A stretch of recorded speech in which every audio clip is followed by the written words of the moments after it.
we go. All right, and we're live. Welcome to paraglidingtalk.com. I'm your host, Robert Michiels. Glad you're here tonight. We've got a great show lined up for you guys. We've got a special guest, Harley Milne, is with us tonight. We're going to talk about paramotoring, and he's got a great adventure. He's going to be flying his paramotor in all 50 states in the United States. I believe he already knocked off Hawaii, got that out of the way right away. He's in California right now, and we're going to talk about all kinds of stuff, what the challenges are going to be to do something like that. And the hope is tonight that we're going to get some people on board. He's going to be doing this for charity, and he's got a website. There's a link in the description. This is going to be a great conversation, all kinds of good stuff. We're going to learn some stuff. We're going to learn about safety tonight. One of the greatest things that we have with this show is that we can take stuff with us and make our flying safer and better. You're also joined. Craig Taylor's with us tonight. Sean is with us, moderating, taking care of the chat. As you're logging in, I'm glad that you're here. Go check out paraglidingtalk.com and then fill out the contest.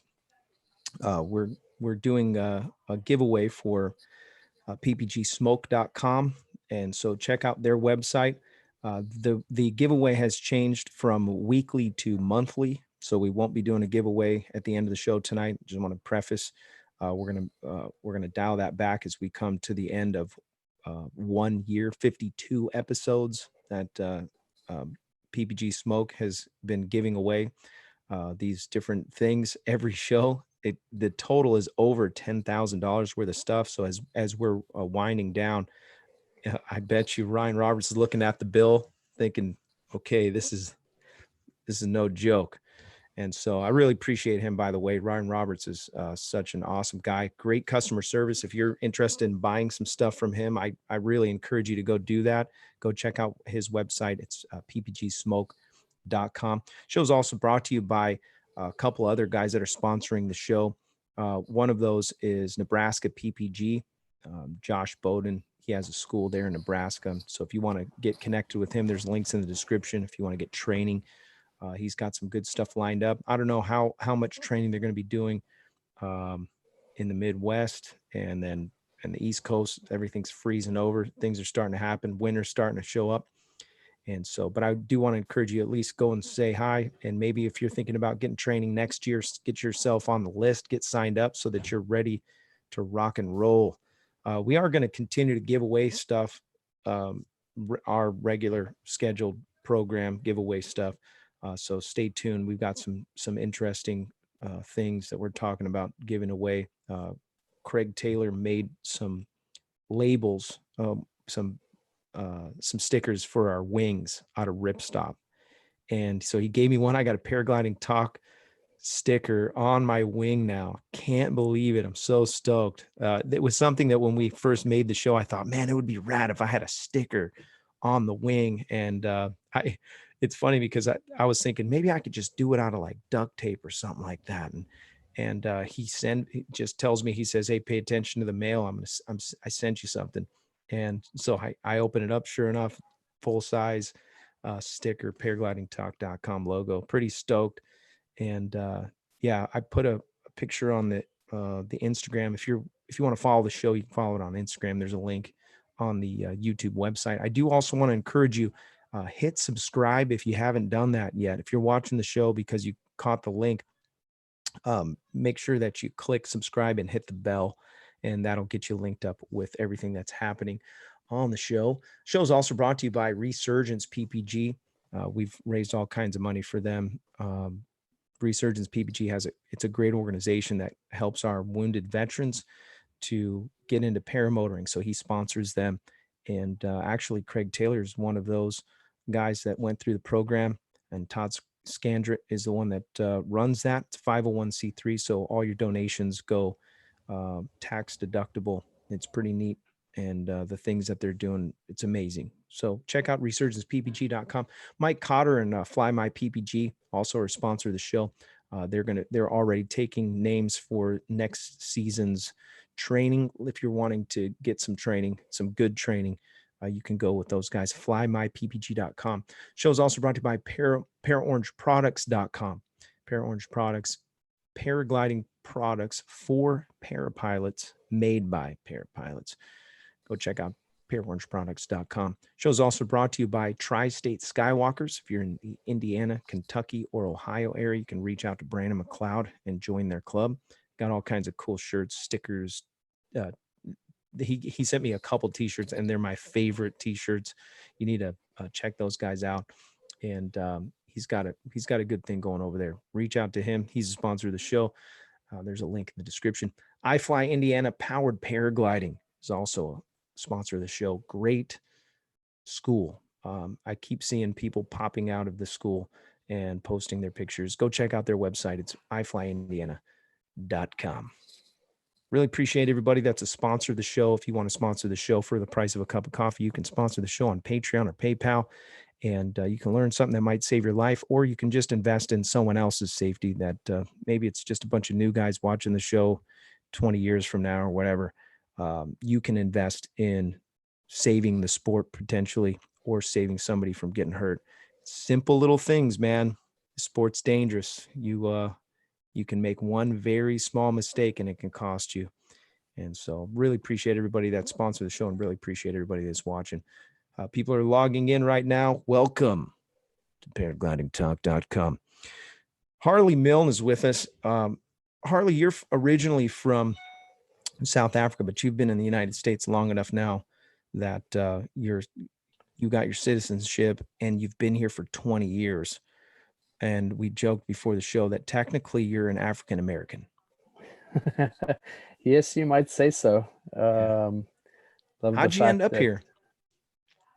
Well, that's a long story, but I think like most men, we travel to meet women. And so I was very fortunate that I met a wonderful woman while I was in the United Kingdom, and that brought me here. And while that didn't work out, the rest of my life is heading in the right direction.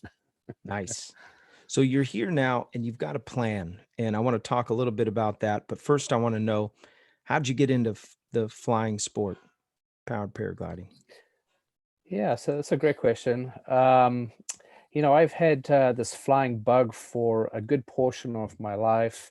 When I was a teenager, we used to have ultralight or microlights that used to fly pretty close to where I lived, and it just was an amazing form of flight that I wanted to get into. Didn't have the money back in those days as a teenager and into my early 20s, but after immigrating here to the United States, my life changed quite significantly, and spent a lot of time teaching scuba diving. And just about 7 years ago, I went out to Asia and had a chance to go and travel to all 13 countries, to 13 countries. And it was at that time that I learned about powered paragliding, and saw it in a magazine on a flight out to Vietnam. And I was like, oh my God, I'm definitely going to go do this. And about, 9 or 10 months after getting back, I had an opportunity to find a local paragliding or powered paragliding school that I reached out to. And I've had a few bumps along the way, but I just was so excited to get into the sport, and I'm loving every minute of it. Who was your instructor? My instructor was a guy by the name of Joe Cruz that operated out of Valley Springs. Okay. That's in California?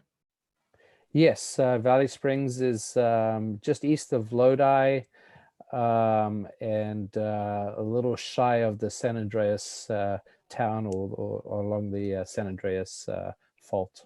Got it. So you said, hey, I'm going to get into this sport. I don't know how it's going to work out.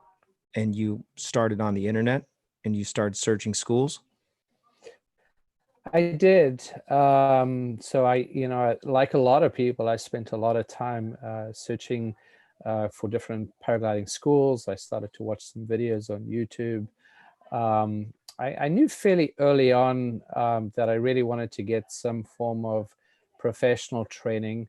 And I also wanted to see if I could find a local school.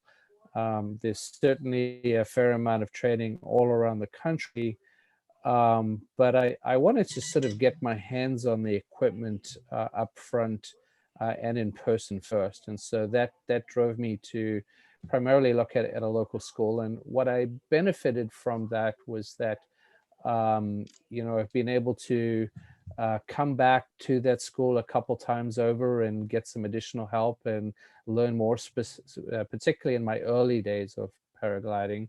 What I unfortunately often too frequently see is that people book a 1 week period, and of course it doesn't really allow that. If there are weather or conditions that don't give that individual more time to learn, that they rush through their training and often go back home not quite as prepared as maybe they would like to be or should be. Right. Yeah, I agree. That's a great topic. When we talk about getting after training in the free flight world, we get we have a rating system, P1 through P whatever, but the P1 and the P2, we say it's just a license to learn. Basically, that's the beginning of the learning.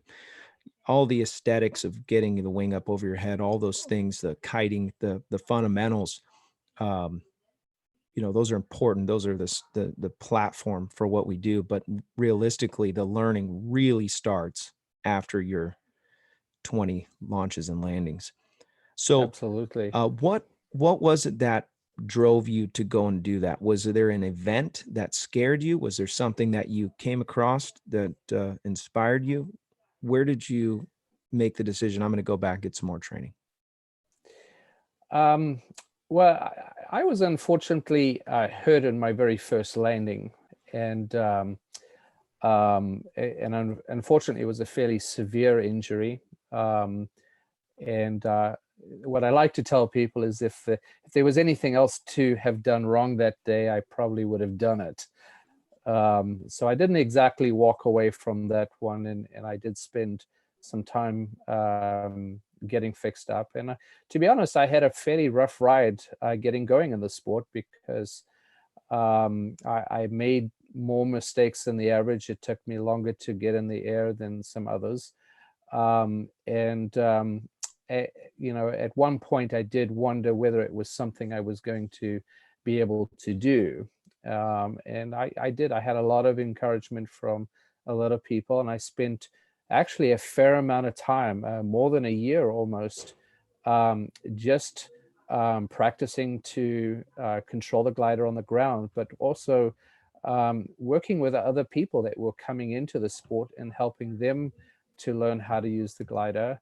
And that actually reinforced a lot of my own skills. And so once I eventually did gain the confidence to get off the ground again, and actually seriously start flying, as you said earlier, that's really where the learning started, because like for many people, it's exciting to get off the ground. And for some people, it becomes much more natural, and it's much easier for them.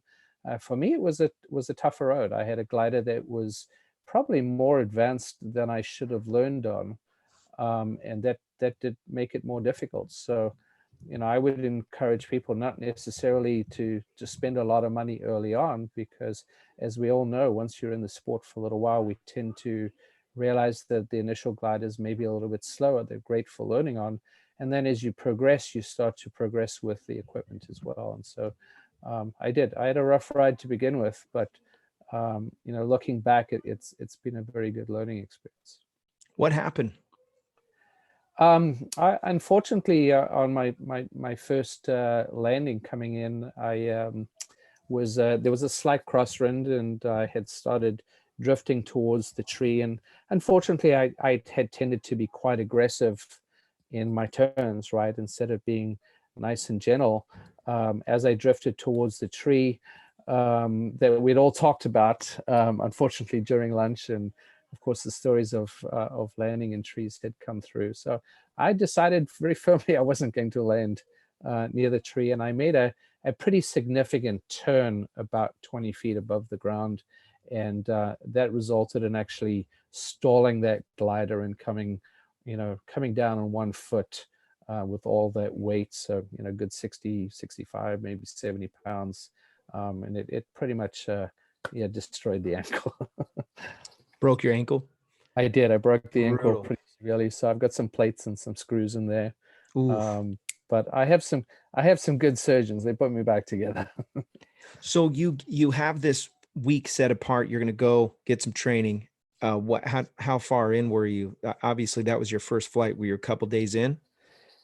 Ironically enough, I had spent more time on the ground. I think that was probably day 5 or day 6, actually. So I had progressed a little slower. Admittedly, it was the middle of summer in an area that's very, very hot.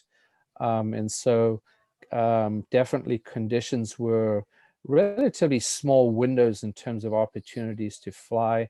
And some of the winds did pick up, which made kiting a little bit more difficult for inexperienced people. So weather was a small contributing factor, but the reality was I actually, progressed relatively slowly to begin with. And unfortunately, in some respects, fortunately, I didn't try and get off the ground earlier. I might have made a bigger mistake. Oof. Spinning or stalling a glider is a very it's a there's like this line, and depending on your glider, you can you know you can biff it pretty good. I had a full stall. My glider was old. I was pumping the brakes because I was trying to spot land, and I thought, it feels fine. Pump the brakes, let it up, shoots out. Pump the brakes, let it out, shoots out. And but the closer that I got to the landing point, I realized I was going to overshoot it. And I think one of the things that guys would do, especially in the free flight world, is you focus so much on your landing, on the spot that you want to land, that it's almost like a target fixation thing. Um, After stalling the glider, I learned a ton of stuff. If you want to learn some stuff, post your failures on YouTube. Amazing what you'll learn. It's crazy. People are nonstop, and they're not ashamed to just blast you and tell you exactly what they think. Obviously, you've got to sort through some of that stuff and be careful if you do it. But I encourage people to do that. Film your launches and landings, especially in the beginning days. It will help you so much. You'll see what you're doing wrong. You can get a third person perspective and process that stuff. What did you learn from that? What was your main takeaways from that incident?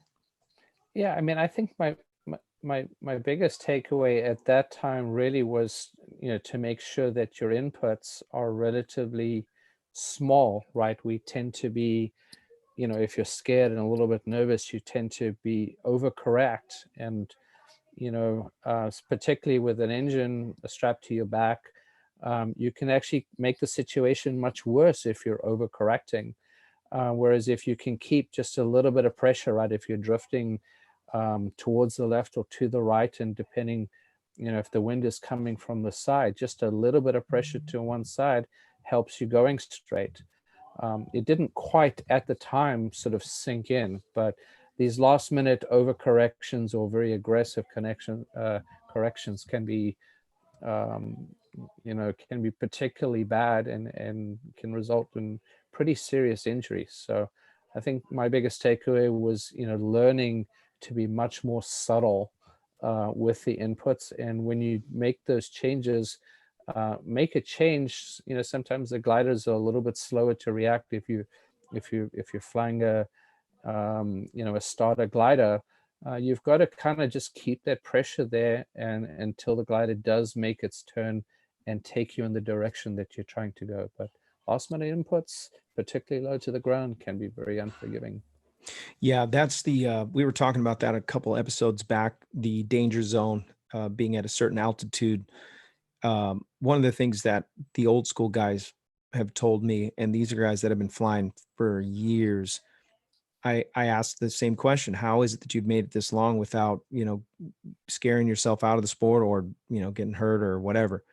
And the same common answer is that they don't typically mess around down low. If you're going to go cross country, get up, get in that thermal, get as high as you can and go for it. And then when it's time to land, set up, do your landing. Don't be messing around. Get your feet on the ground.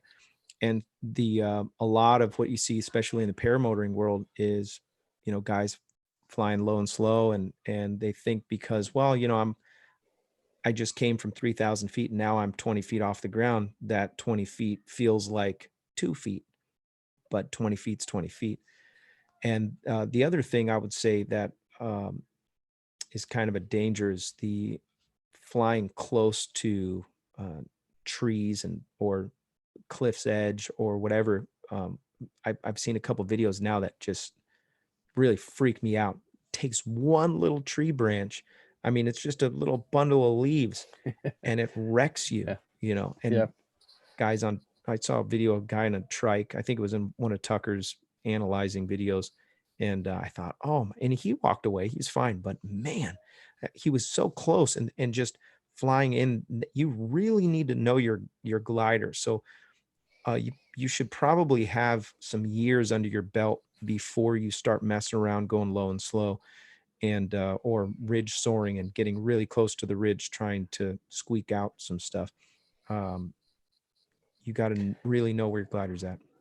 Yeah, absolutely. I mean, I would say that, it took me, Lenny, 3 years before I finally, I was down in Salton Sea, and I finally got to a point where, some lower flying, of course, the conditions are much more ideal to get to that point. So, I think if you're somebody new, it does make sense to spend the time learning that glider, understanding what it's going to do in different conditions. And most of the people that I've heard about this that have got hurt or that I've met beyond myself is that they've often been flying in conditions that are not ideal to begin with, and second of all, that they might not have the experience for. And I'm certainly, I would not consider myself a great pilot when you compare to some of the greats that are out there. But what I have had to learn to do over time is learn what is comfortable to fly in, and when it's not comfortable, get on the ground, right? Be that smart pilot who is on the ground, and rather not fly in conditions that are less than ideal. And sometimes if you're more spoiled and you have locations that you can fly where the conditions are great, then you can fly a lot more. That's great. But what I'm finding too is I'm starting to, even with this trip, right, I'm starting to fly locations that I've never been to. And so I've got to rely on that local knowledge from a local pilot that can sort of tell me how that site's going to be, what might I expect. And even other locations that I have flown to, what I find at different times of the year, different times of the day, conditions can be quite different. So I still feel like I'm learning every flight. And even with this Hawaii, and I'm sure we'll talk about it a little bit later, my takeoff and landing was something quite different to what's the norm. Hmm. I had a great question and it slipped my mind because you said something that I'm inspired by your adventure. By the way, what were you going to say, Thank you. Sean? There's a question that was on the chat. Yankee SC1 was wondering. So you have all 50 states like landing zones like figured out? Yeah, so it's a great question. So I realized that was actually going to be quite difficult to try and plan all 50 states, 50 landing zones, and try and get it all done, a whole year in advance. I first conceived of the idea of going to all 50 states around about October in, was it 2018, I guess. So a year ago that I started thinking about it, and talked about it with some friends, and they thought, oh, that's amazing. You get to go visit all 50 states, which they all knew that I had planned to do. I think I've sort of been just in my personal travels, maybe to about 25 or 30 of them. But it was only really sort of towards the end of the first quarter of this year that it became apparent that yes, I should do this trip, and it's possible to do. But with everything else in life, planning that far ahead is actually very difficult. And so as I thought about it more, I thought, wouldn't it be more fun to sort of, as you get to a location and as you're planning to move on to the next state, to once again use the tools that we have, social media, communicate with people, um, and then go and try and see where's the best place to go or who to catch up with out there. And so I have a general route. It's on the website, sort of what I would consider a 50-state bucket list if you were just traveling the United States for fun without necessarily flying it in all 50 states. So I have a rough idea of all the states and the path that I'm going to take. It's starting off a little differently than I anticipated, but the reality is I'm so looking forward to meeting up with local pilots in different areas. And almost every day, every week, I'm getting people reaching and say, hey, if you're here, reach out, give us a shot, let's go flying. So I've decided that that's going to be a little bit more exciting than having a very fixed plan. I like that. You do have a website. It's 50xchallenge.info. There's a link in the description. Go check out that website. At first, when he reached out to me, I thought, okay, this is haphazard and he's just trying to do an adventure. And then I checked out the website and I realized he's incredibly thorough and everything is detailed. Everything is this is not just some haphazard thing. You can tell that you put a lot of thought and a lot of energy into this. Just the website alone probably took hundreds of hours. And so I think it's great. What you're doing is inspiring not only people who are just, random pilots, but the fact that you're saying, you know what, I'm going to go do this. And then we're going to support organizations that charities and organizations that are close to your heart. One of the things that I wanted to ask about that is you're going to get into this place where you're going to be dealing with weather. There are going to be certain places like when you get to Ohio, you're never going to be able to fly ever.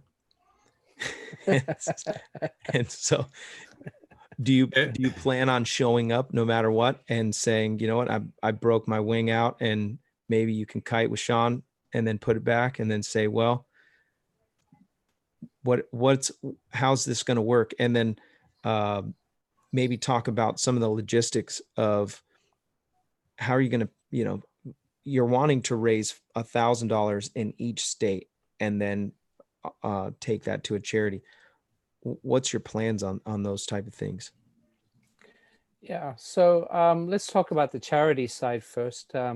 What I've tried to do is keep it very, very simple and leave a lot of the charity side really in the individual's hands. So, when I first put this together, I was like, okay, well, bucket list, go travel to all 50 states. Wouldn't it be really cool to fly in all 50 states? So I added that to it. And then, well, creating something good out of it, we should try and raise some money for charities. And so in the perfect scenario, what I'm hoping for is that anyone who sees what I'm doing and says, oh my goodness, that's pretty amazing, in recognition of this 50-state attempt, I would like to do something good for somebody. And so as a result of that, they decide to donate whatever amount of money that they have, right? Whether it's an individual with a little bit of money or whether it's a company or a brand that has a little more money, when I'm in that state or even after I've left that state, if they want to,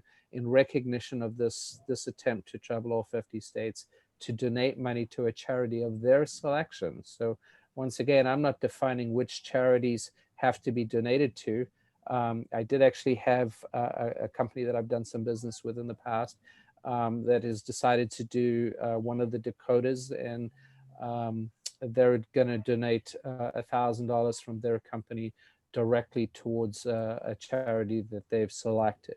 Nice. And that's exactly what I'm looking for, is for people to really select the charities that they feel positive about. So if we want to talk about Resurgence, right, great cause specifically around powered paragliding, if that's the charity that somebody would like to donate to and help and recognize that for the state that I'm in, that's fantastic. So far, unfortunately in Hawaii, I did connect with some local charities there, but we didn't actually connect in a way that somebody did do a direct donation, but that can still happen even after I've left. Sure. Just because I've left the state doesn't mean we can't help. I think as people start to see more about what we're doing, and the more I can publicize it, of course, then the more likely people are to donate to this charity. So if they do donate to a charity in recognition of me doing all 50 states, we'll go ahead and we'll add that information to the website. And of course, I'll talk about it in, whatever channels that come up as we're going along. So it really is very open in terms of what people can do and what holds true to their hearts in terms of the charities that they want to select. We want to give something away tonight. And so we got the wheel. We're going to give away a paraglidingtalk.com t-shirt. Yeah. Paraglidingtalk.com.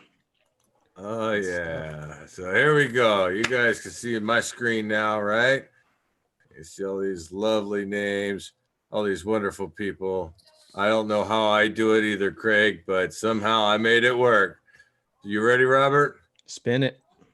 It's on its way. What's funny is I can hear it going in my headphones, but nobody else can hear it. Oh, it was a blank space. Blank space. That means I get to keep it. I gotta re-roll it, man. Okay, next show. Nope. No, Yep. I'm just kidding. No, re-roll. Okay, we'll re-roll it. Ready? Here we go. Build the suspense a little bit, Craig Taylor. Oh, What's another up with blank space. What's up with that? Well, that's pretty funny. What's up with that is anytime there's a name with the tool beside of it, sometimes it likes to give me fits and I have to add extra spaces to get past that name to put more names in. Yes, because we filled this stinking list up quick. Here we go. Another roll. See, but this is where it's not fixed because there's not a set number of spaces. That's right. Here we go. Charlie Walsh. Charlie Walsh, congratulations. Congratulations, Charlie Walsh. That's awesome. Walsh. All right.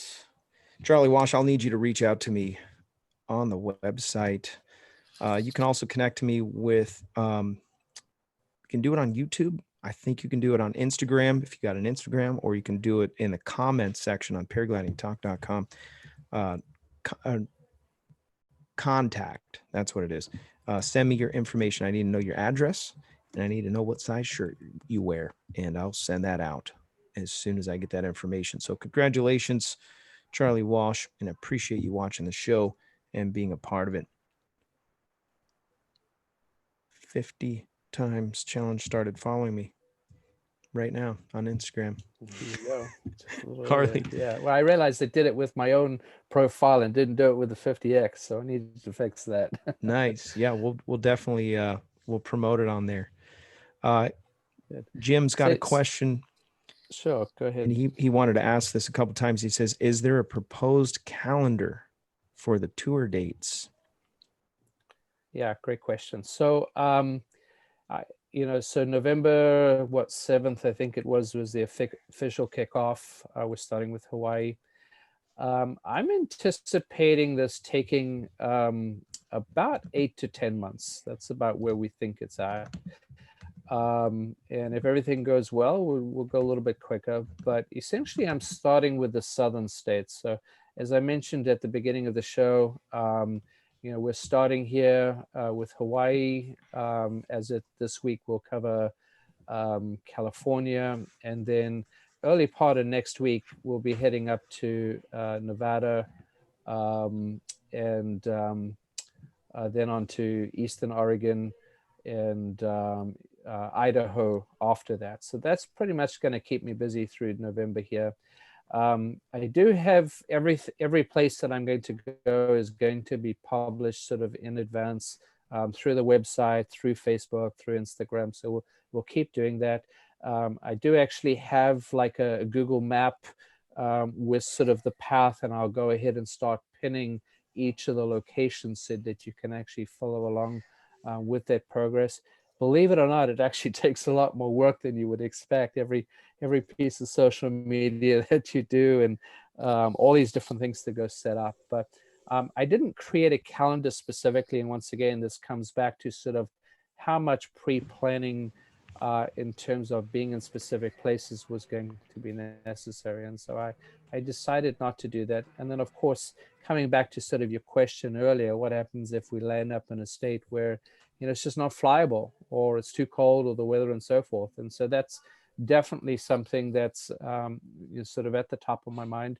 Originally, I was hoping to sort of start in California towards the end of January, and that would keep me in the lowest states, in the warmest states, through sort of the first quarter of next year. And so it was really just because of a friend of mine who's going to do some personal travel, who wants to fly some of these great locations. I have a buddy of mine in Utah that keeps saying, come out, come out. So this is why we're sort of starting up, heading north to begin with, but already, you know, who knows what the weather's really going to do. So in some cases, we might just have to slow down and wait the weather out. In other cases, maybe we'll have to come back. But by focusing on the southern states to begin with, you know, safety is really important. And so, you know, Yes. if at any point that I get hurt, Game you know, over. that's going to be a problem, right? I might Yeah. have to stop. And having been someone who's got pretty seriously hurt a couple times, you know, I want to encourage everyone, like, don't take those chances. There were a couple of, you know, occasions even on my landings here in Hawaii where, you know, the wind was a little bit off, and I really didn't want to sort of chance my luck by doing too many flights in conditions that weren't ideal. So I'm interested in completing the challenge. It's not how fast. As much as it would be great to get through them relatively quickly in some cases, I am interested in doing it safely. You asked a little earlier about some of the preparation. One thing I have done, and I really shouldn't say this out loud, so I'm going to touch some wood here or whatever, but I've been very fortunate in that I haven't really damaged equipment throughout the process. Now, there are some times when I wish I damaged the equipment rather than myself. And I would encourage you to rather damage the equipment. It's much cheaper to repair, and it happens much quicker. So don't get hurt. Don't take these chances. And if something, you know, horrible's going on, rather let the equipment take the fall for you.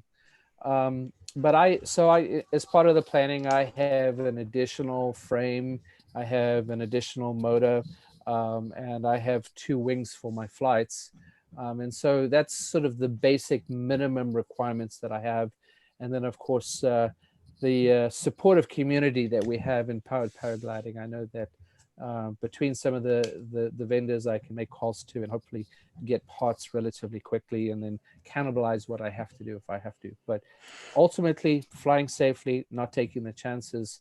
I expect that my equipment's going to do me well. I'm flying an engine that I've had for almost a year now, and you know, I know what it's doing, and that's one of the benefits too of flying the equipment that I have here. I've had a fair amount of experience on it, so I'm not going to be just, you know, taking chances. Although I do have a new wing that I've only flown once, a little bit more advanced to what I have been flying in the past. So I'm looking forward to spending some time actually getting more comfortable on that wing before I go and fly in any kind of conditions that I shouldn't. Talk about the your motor and your wing. What are you flying? So I'm flying a Blackhawk Kestrel V3 frame. I had obviously came through the Blackhawk world when I got started out. So I'm probably most familiar with some of the equipment that they provided. I did, you know, so I've had the original, I had the V2 frame with an HE 125 engine from them.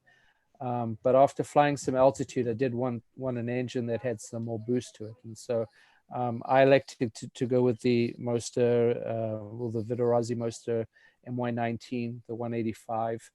And I've been very happy with it. I know that some people have had some challenges with different parts over time, but I've followed sort of the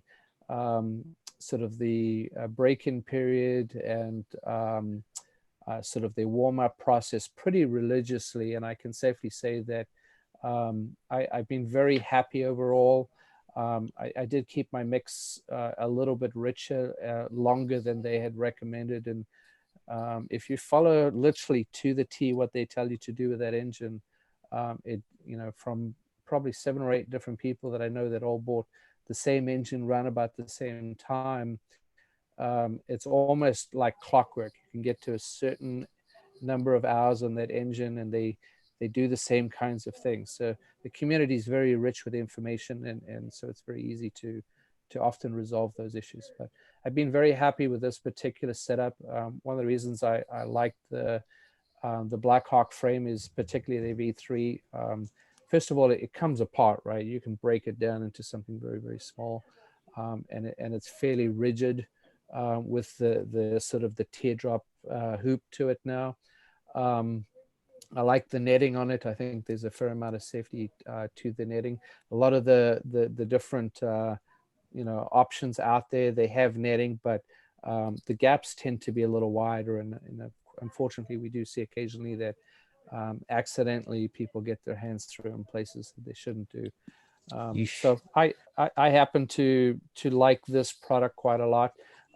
You will see actually that just today Del Shanzi actually did comment on a couple of the videos where I talked about the Walker Jet and the flat top, which I did fly in Hawaii. Those were my first experiences flying those products, and I shared my thoughts. They're just my personal thoughts. Definitely some adjustments would have made some things better, but I think pick some equipment that's going to work for you.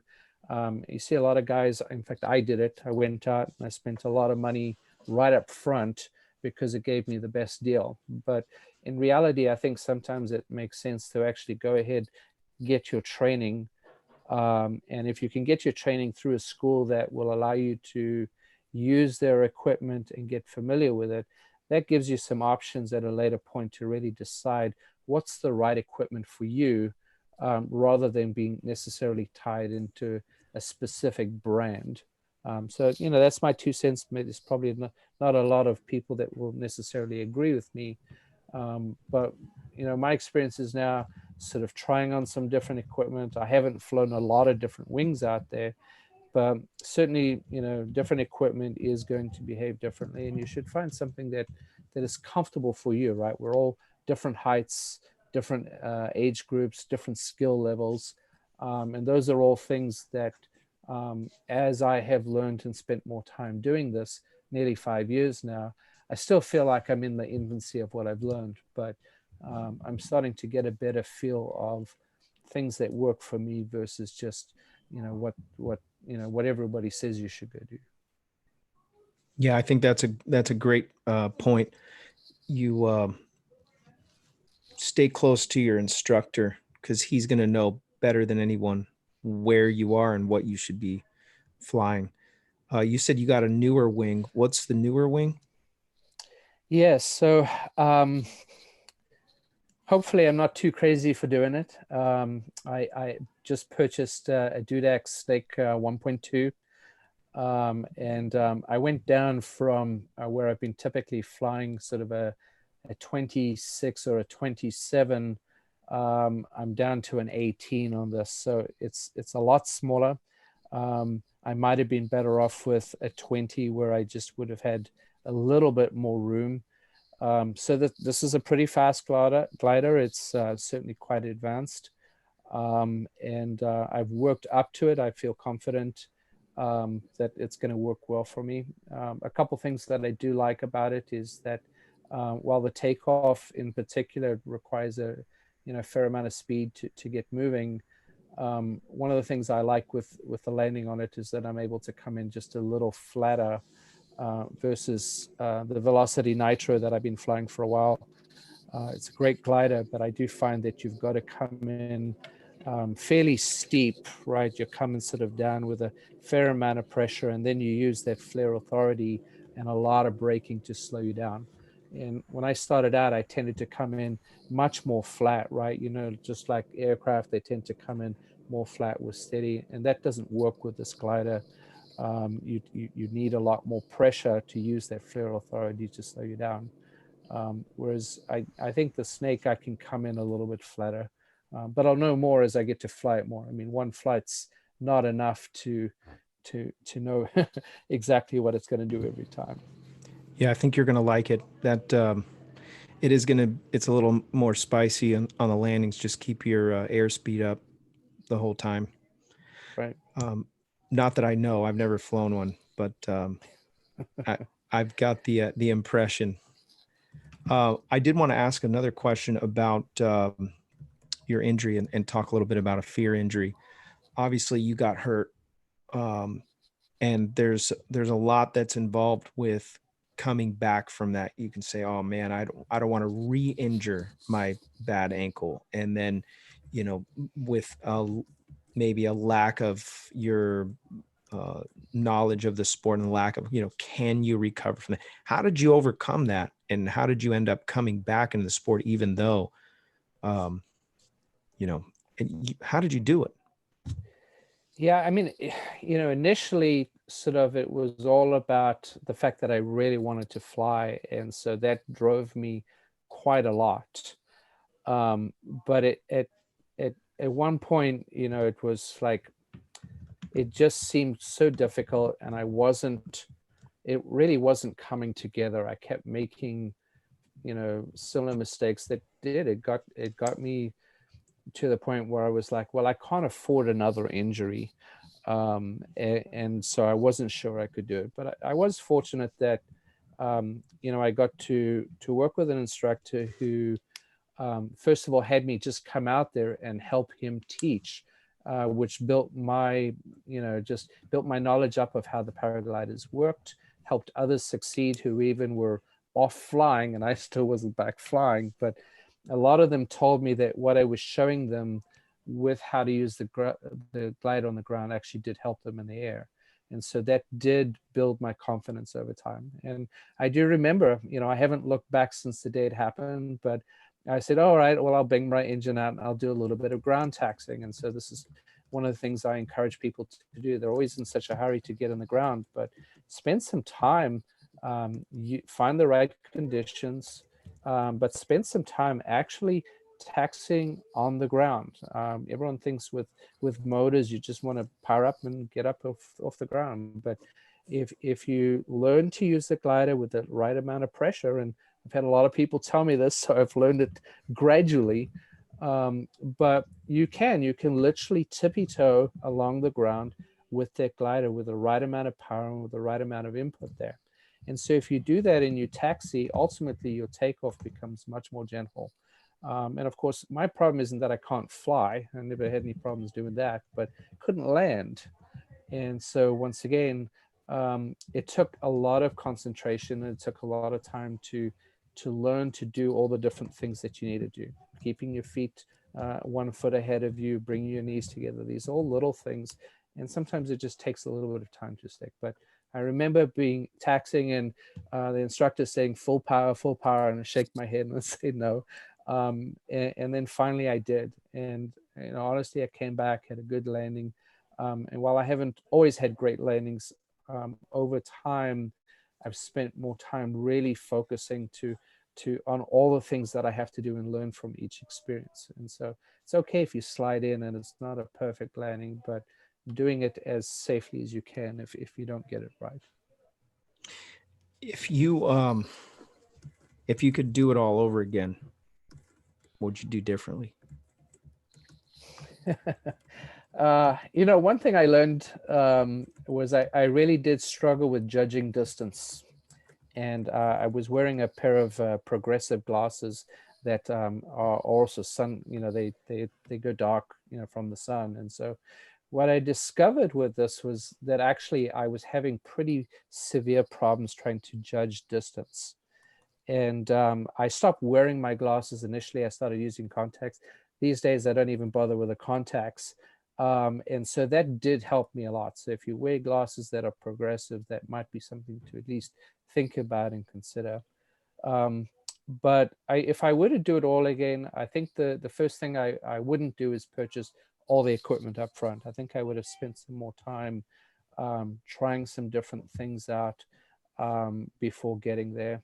I also probably wouldn't, I wouldn't try and rush to get into the sky. And while it did take me longer, either I wasn't ready or I didn't really fully appreciate that for me as an individual, it was just going to take a little bit longer, and I needed to work on developing more skills and really, learning what the glider was going to do. So take more time up front, I think would have hurt me, wouldn't have hurt me at least. I think I would have been more successful if I had been slower instead of feeling the pressure to rush it. Jim in the chat wanted to know about your Hawaii trip. What island? And he asked a couple other questions too. Did you fly off the beach, off a mountain? Was there a site? Yeah, so what I did as part of my process was, I had to consider whether I was going to take an engine out with me. I had been to the Big Island before, and so I wanted to do a different island. I'd been to Maui.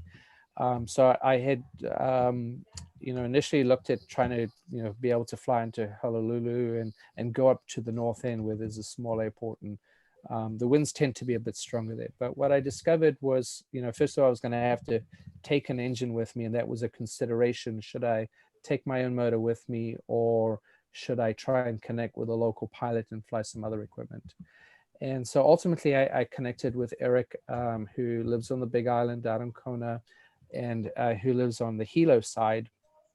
And he's been flying, I want to say almost 20 years, I guess. And he owns a small piece of property out there, which is probably, I don't know, about a half a mile as the crow flies out to the ocean. So basically not on the beach, you're slightly inland, but you get a lot of that air coming straight off the ocean, coming up the hill to give you a lift. So actually a really nice place to be able to take off from, because you've got that breeze.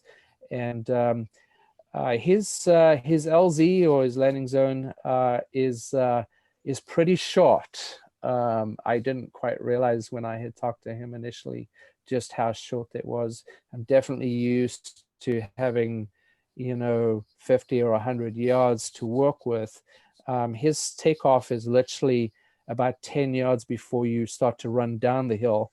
And as you would have seen from some of the videos that I did post, you kind of run down the hill, and then finally you get enough lift and you take off out of it. And that worked pretty well. I mean, it's a nice takeoff. Occasionally the wind did come up a little bit crooked. You see that on one of that, where the glider really does pull to the one side, and you straighten it up, and then once you've got it straight, then start to run down the hill. So that was great because there was wind. I think that location, if there'd been no wind, would not have been a good idea to take off from that location. The flying around is absolutely amazing. I mean, the scenery is just fantastic. There's this waterfall that I posted some photographs today on, that's probably about a mile, maybe 2 miles away. You've got, of course, the mountain leading all the way up, which can be, typically, if the weather's not so great, it's always covered in cloud. But my first flight out there was just, the weather couldn't have been more perfect. And of course, I have my landing captured on video too. And as you actually see, it's a sort of a down slope landing. And in fact, from just sort of coming over the fence to the actual ground, it's almost, I want to say, at least a 10, maybe 15 or more foot drop. So you're kind of off flying at an angle to come down and then want to quickly level out. And as you saw in that video, I tended to actually drift slightly left, which you see are coming for what looks like a very cool side landing, and not a lot of room to work with. So that was a successful landing, and I would say almost all of my landings, with the exception of one, were fairly successful there. But it's tough trying to land downhill, and if you're not used to doing it, make sure you're doing it somewhere where you've got some room to work with, and probably have some experience too, that if it's not quite right, then go around. And so this was an area where I did land with my engine running until I knew I could cut it, because if I had to keep going, I knew I could. By the way, earlier, Parker Awesome he's in Texas. He said when you come through Austin or San Antonio, you can hang out with those guys. If you're in that area, he's in the chat. Awesome. He's part of Lone Star Paragliding, Lone Star Paramotoring. Yeah, okay. Lone Star. I'll make a note. Yeah, there's a good group of guys over there, and you'll have a great time with those guys. They're incredible. There is one other thing I wanted to talk about before we run out of time. We've got about 5 more minutes. By the way, if you're a Patreon and you wanted to join the after show, please let me know now. Let one of the moderators know so we can send you invites to the after show.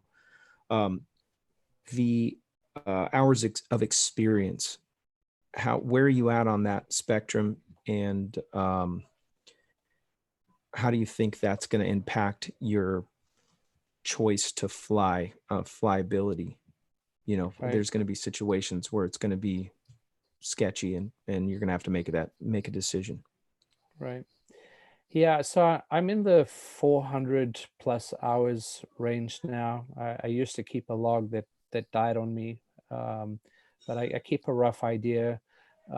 This year alone, I've probably done about 80 to 90 hours. So not as much as I probably could do.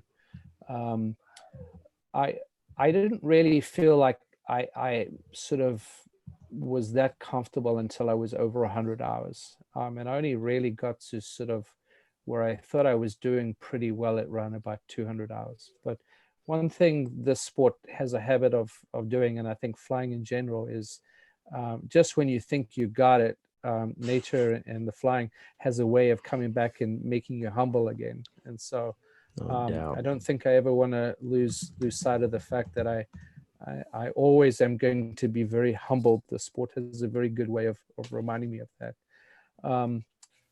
As I said earlier, I think what's most important is to do this safely. I want to come back in one piece.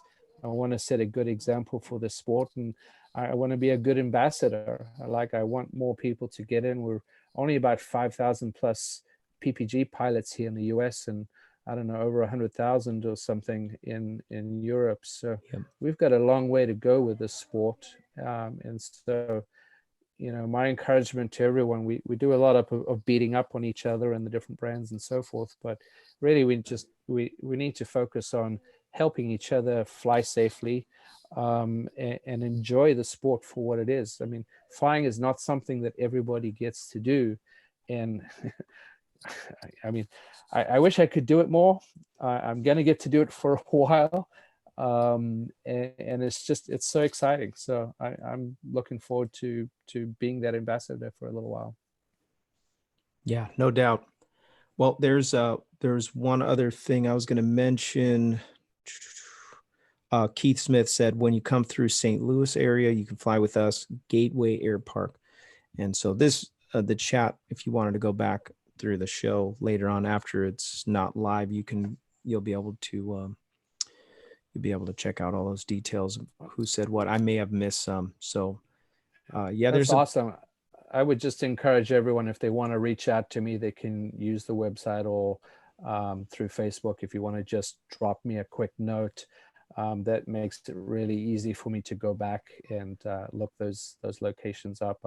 Definitely, I have a notes list that I'm following for each state that I'm going to. So hopefully I'll capture all of them, but just reach out to me directly and feel free to just drop me a quick note, and that'll help me make sure I don't miss out on anyone. Excellent. Check out the website 50xchallenge.info. That's the website. The link is in the description of this video. And if you've got somewhere, if he's coming through your city, he's just now starting. He's already been to Hawaii, so he's not going back there. Sorry if you're watching from Hawaii, but he's in California, and then he's going to follow the route that's on the maps that he has on the website. For the most part, I'm sure he'll post things if there's going to be changes or whatever. But try to reach out to them, try to connect with them, and fly with them if you can, and support the cause. It's a great cause. We know that go to the website. It's really well organized. You'll appreciate it, and what his plans are. And I'm inspired, and I know other people will be inspired too. So try to connect with them if you can. I do want to just say thanks. Appreciate all the sponsors, all the guys that sponsor the show every week, all the Patreon supporters. You guys mean the world. Really appreciate everybody that invests in the show. Craig Taylor has done just leaps and bounds for the show, and really appreciate what you've done for the sport and what you've done for the show. Incredible. It was like Christmas when I opened up that package with the logo for my wing. Such a cool thing. It may not seem like much to you, but it's a huge thing. And he also made some pretty cool mugs, and it's amazing. Really appreciate it. We do. I don't know did you want to do something with those? Did you want to give one of those away, Craig? It's kind of in the test phases because we're still working out the kinks on the transfer paper, but it may be, instead of giving one away for the PPG smoke, since we're going to do that once a month for now. Do you want to do that? Let's do a wing logo. We are working out some little bit of kinks on the ease of application, but it is far better and safer than heat transfer vinyl. You don't have to worry about ruining a wing because of 3 degrees or 3 seconds too much. A little patience goes a long way. Maybe, hopefully, we'll have the ease of application worked out a little better, and maybe it'll be something that's more accessible to all of us that fly with wings that don't want to challenge the cost of them with heat. So yeah, it'd be fantastic. Pull a name, and they can shoot you an email or shoot me an email with a logo or an idea, and I'll draw it up. Oh no, I was saying just a Paragliding Talk sticker, the Paragliding Talk logo. That's all. Yeah, those are easy, ready to go. Yeah, those are already in the cut. Those Can we do that? in the cut. Okay, let's do that. We're going to give away a Paragliding Talk logo. I have a couple people that requested. I'm not going to try to sell them, but if you win one and you're kind of like a test dummy, we're gonna put it on your wing. I've got one on my wing, and I have a lightweight version of the Delta 3 or Delta 2, which is the Alpina 2. So it's really light fabric, and it went on really nice, and I don't see any issues with it. And it's ripstop. It's the same exact setup as they did. I flew one of the Red Bull wings. The Red Bull logo is ripstop as well.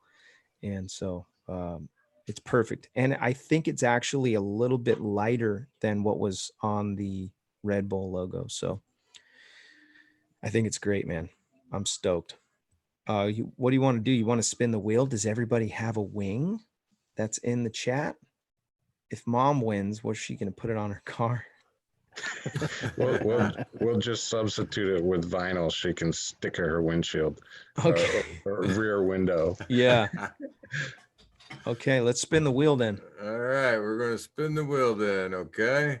So here we go, folks. You can see my lovely screen here. Are y'all ready? Let's do it. All right, here we go. Somebody's going to win something. It's going to be good. Oh, it was Blake. I wanted it. I wanted it to be Anthony Peregrino so bad. It looked like it was going to be, but no, it overspun him. So it's a Blake one. We're building the suspense here. This is pretty good. He lives down the street, and he's always moderating the show. We'll give it another one here. Let's see what's good. Let's see who it's going to be this time. Mom. Just another Akin. That's another Akin. Yep. Champ. Congratulations. Champion. Just another Akin. You've been nominated. Just Awesome. Congrats. another. Can. All right. Anthony wins 8 out of 10. Now I gotta Yeah, say, he does. He's won a lot of stuff. I gotta say, I'm pretty much the winner here because I left the wheel up and running this whole time. That's right. It's a good thing you did. If you would have turned it off after that first giveaway, you'd have been Burp, burp, burp, burp. game over. All right, we're going to go to the after show. I really appreciate you guys. Don't forget to say something nice to the sponsors. Go check out their websites. There's all kinds of good stuff.